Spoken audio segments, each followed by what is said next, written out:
Eh bien, Julia Palombe est là pour sa chronique, bien sûr, sa Sexy News, mais d'abord, elle nous a dessiné son arbre. Alors, qu'est-ce que vous diriez, Samuel Doc? Alors, bien sûr, je tiens à rassurer nos auditeurs, c'est aussi pour rire, on ne fait pas d'interprétation sauvage, mais tout de même, je note qu'il y a des fruits et que voilà, cet arbre est productif, qu'il y a des fleurs tout autour, donc il sait s'entourer, mais le tronc me semble bien mince, bien fragile, et il y a beaucoup de blanc. Et par exemple, dans le fameux test des taches d'encre du Rorschach, le blanc, c'est le manque. Donc Julia, est-ce que vous arrivez à composer avec le manque, avec la frustration, l'absence? Est-ce que ça vous parle? Je ne sais pas. Eh bien écoutez, en tout cas ça va parfaitement avec ma chronique, puisque la frustration est au cœur de ma chronique. Oh. Qui s'appelle Cris et chuchotements. Oui, parce que dimanche soir dernier, pendant que certains allumaient par habitude l'écran de leur ordinateur à la recherche d'une série croustillante à se mettre sous la dent, et que d'autres, sous la couette déjà, avalaient frénétiquement leur Xanax, à défaut d'autre chose peut-être, l'histoire nous le dira, j'enfilais moi mes talons aiguilles et ma parure de dessous, dernier cri, imperméable vissé sur les épaules, et je rejoignais mes copines pour la fameuse nuit féline dans le club BDSM bien caché du 17e arrondissement de Paris. Rien que le nom donne des frissons. J'ai nommé la tanière du démon. Cris et chuchotements. Ah, mesdames et messieurs, quelle soirée, quelle vie. Si c'était le dernier dimanche soir sur la terre, je ne veux pas mourir sans avoir dans le gosier un peu de champagne qui coule, devant mes yeux écarquillés de jeunes gazelles à moitié nues qui ondulent, et dans le fond là-bas la possibilité d'une île, un bonheur qui fouette l'océan et les mauvaises pensées en un claquement de cuir. Slash. C'est la fille qui reçoit les sévices. Il faut les voir, les dominatrices d'aujourd'hui, brunes ou blondes, fouet ou martinet, elles maîtrisent le geste, et les poupées déshabillées cambrées contre le mur en redemandent. Ah, quel spectacle, mes amis. À ce stade de l'histoire, je me dois de vous révéler, messieurs, que cette soirée était strictement réservée aux femmes. Oui, je sais. Que des femmes. Oui. It's a women's world, baby. C'est bien triste. Mais voyez comme je suis bonne, messieurs, je vous raconte tout. Il faut d'abord que je vous présente la directrice artistique des lieux, la divine Carlotta Sauvage. Elle nous vient tout droit du Québec. Bouche sublime, longues jambes et seins offerts. Une sorte de Marilyn des temps modernes. Carlotta serre toutes les tailles, embrasse chaque bouche, relie les unes aux autres dans une volupté à toute épreuve. Si cette nuit féline existe, c'est grâce à Carlotta, en n'en point douter. Ce soir-là, elle a fait venir sa copine. Sublime.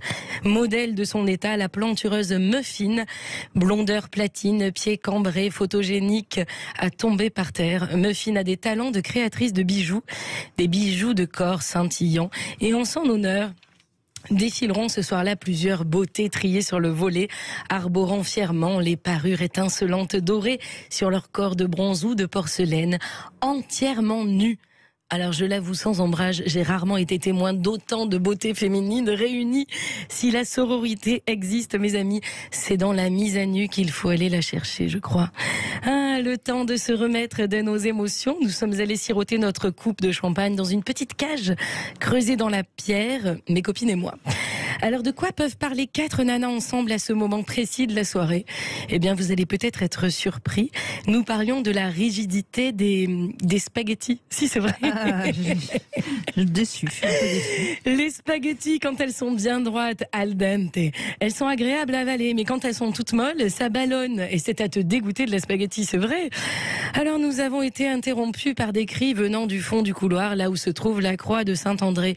Courant sur nos talons perchés, nous avons rejoint l'attroupement, et voilà qu'une dominatrice faisait la démonstration de ses talents, passant d'un manche à un autre afin de mieux caresser les fesses de la soumise attachée. Ces soupirs résonnent encore dans mes oreilles. Tantôt chatte ou bien panthère des neiges, les femmes cachent en elles de précieux trésors de grâce.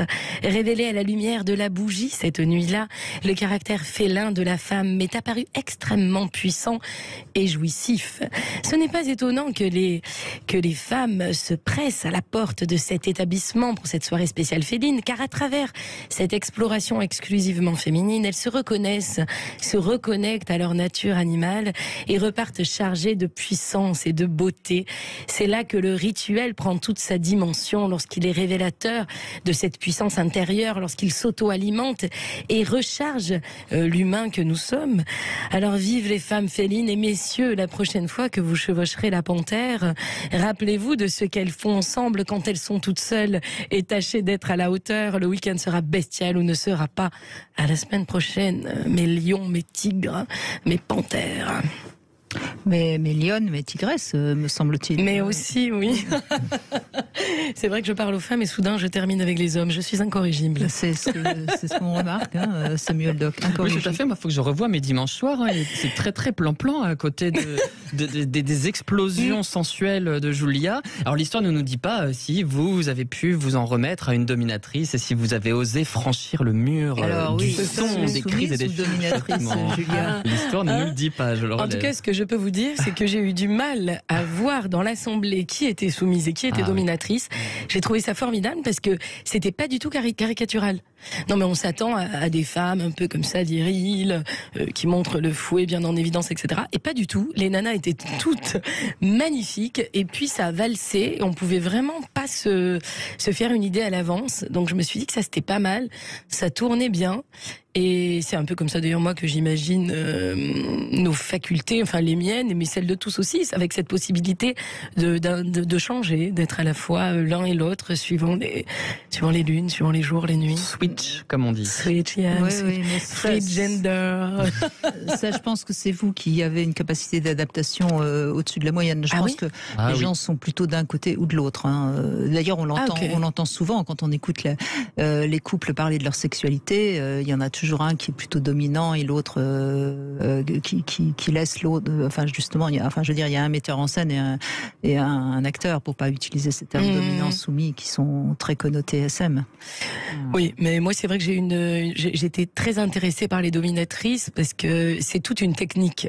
C'est-à-dire, il faut pas s'amuser, je le dis aussi pour ceux qui nous écoutent là, il faut pas s'amuser à prendre un fouet et à fouetter soudainement votre partenaire comme ça.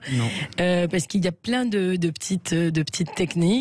Et ça, je trouve ça assez magnifique à regarder, notamment cette façon c'est des pratiques très codifiées. Oui. Et cette façon de caresser et de fouetter de manière, en intercalant les caresses et le fouet et le coup de fouet. Ça demande une vraie technicité. Hein, et si on regarde juste le shibari, le fait de s'attacher, le bondage, enfin, il faut. Moi, vous pouvez être sûr que si je venais à faire ça, je finirais tout ligoté comme un rôti parce que j'ai deux mains gauches. Mais là, justement, puisqu'on parle de ça aujourd'hui, il faut une grande confiance. Moi, par exemple, j'aurais énormément, j'ai du mal à me dire qu'il n'y a pas de problème et que je peux me laisser ligoter comme ça. J'ai toujours un petit doute. Je suis là, oui, non mais allez-y. Je vais plutôt apprendre à faire les nœuds. Non mais c'est vrai, il faut beaucoup de conscience parce qu'une fois que t'es ligoté, t'es coincé. Il faut de toute façon ne jamais se faire ligoter par quelqu'un qu'on ne connaît pas, parce que là, après, tout est possible. Non, c'est le shibari. Non, voilà, donc là, on rigole un peu, mais c'est vrai que c'est quand même très codifié. Et c'est normal, et il faut. Il faut pas comme ça se jeter dans se jeter dans la gueule de la louve. Mais en tout cas, c'était ce soir-là que des louves, que des tigresses. Mais c'est une fois par mois que c'est une soirée réservée aux femmes. Évidemment que le club Cris et Chuchotement est ouvert aux hommes aussi. Bien sûr. Il y a une soirée réservée qu'aux hommes? Pas encore, mais on peut peut-être lancer un business, Brigitte. Alors là, je vous suis. Oui, je vois pas pourquoi ça peut être intéressant aussi. Je vais demander à Carlotta s'il y a une soirée réservée aux hommes. Excellente idée. Je dis ça, bien sûr, c'est pour un ami. Bien sûr, je comprends. Je ferai passer le mot. Merci Julia Palombo. En tout cas, on peut toujours vous retrouver avec votre nouvel album Tarentelle et Vaudou sur toutes les plateformes.